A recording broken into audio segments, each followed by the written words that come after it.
If you're considering taking your business into new markets, this video is going to help you understand some of the things I think you need to be aware of before making that decision.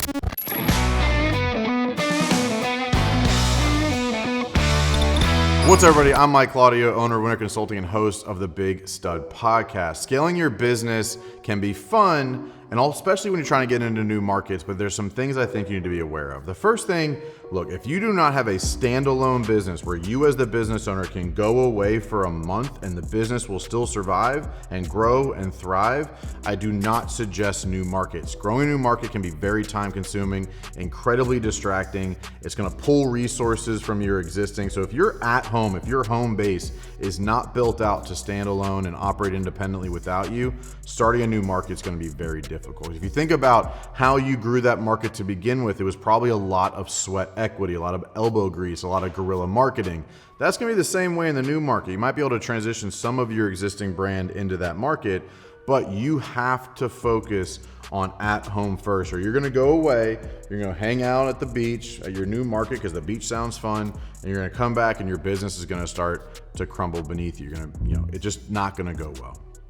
That being said, if you have that in place and you have a business and a team that can operate independently, starting new markets can be great. It's a great way to grow. It's a great way to scale. It's a great way to get, bigger awareness in a marketplace. There's no downside to it if you do it correctly. The first thing I would say is market to your existing marketplace about the fact that you're moving. Like, I'm in Charlotte, North Carolina. There's a lot of builders and contractors who have an office here and an office at the beach, whether it's in Kiowa or Charleston or Savannah or Myrtle Beach, whatever it might be. Start here. Most of those other markets are typically vacation locations for some of your existing customer base. So talk locally. Like, go have conversations with your best customers. Go have conversation with your best subs. You might be able to literally break off a piece of your existing market and bring it with you, which obviously simplifies the process.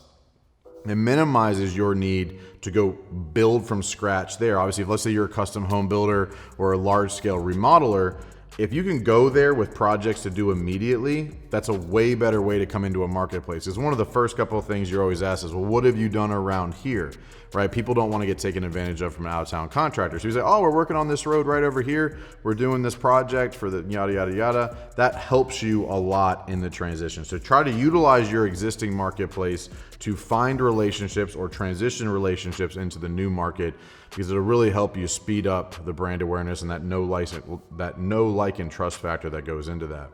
The third thing is, I highly suggest taking one of your top cultural employees and planting them in that office. Maybe that's you as the business owner, but again, you need to be in multiple places at one time. So taking one of your best employees and giving them a package or paying them, or maybe they want to move. A lot of times you have employees, like especially some of your top employees that want to move to some of these destination locations.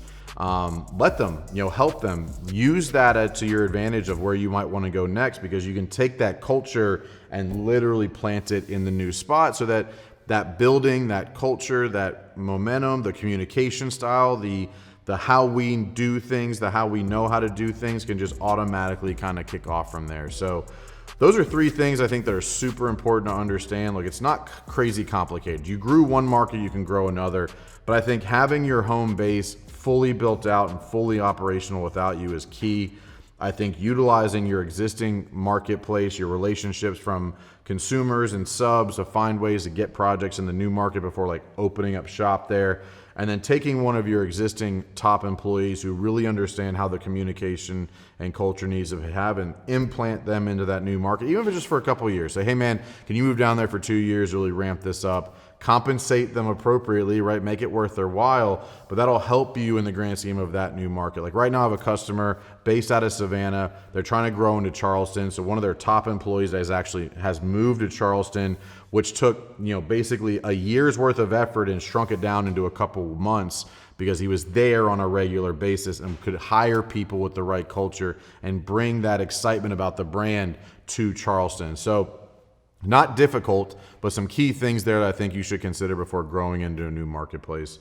Because ultimately, you want it to be successful, right? But I've seen too many people do it too soon or not the right way, and it ends up draining the life out of their home-based market.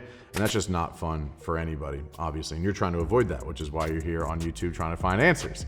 But I'd love to talk to you. If you're trying to grow into a new marketplace or you want some more, intentional one-on-one help with that, this is what I do for a living. I am a one-on-one business coach primarily for contractors. So reach out to me, hit me up on Instagram at WinRate Consulting. Check out the website, winrateconsulting.com. And ultimately, I want to help you win fast and win often by helping you make this transition successfully. So ultimately, that dream you have for your company can come to fruition. As always, subscribe, like, share, and I'll catch you on the next video.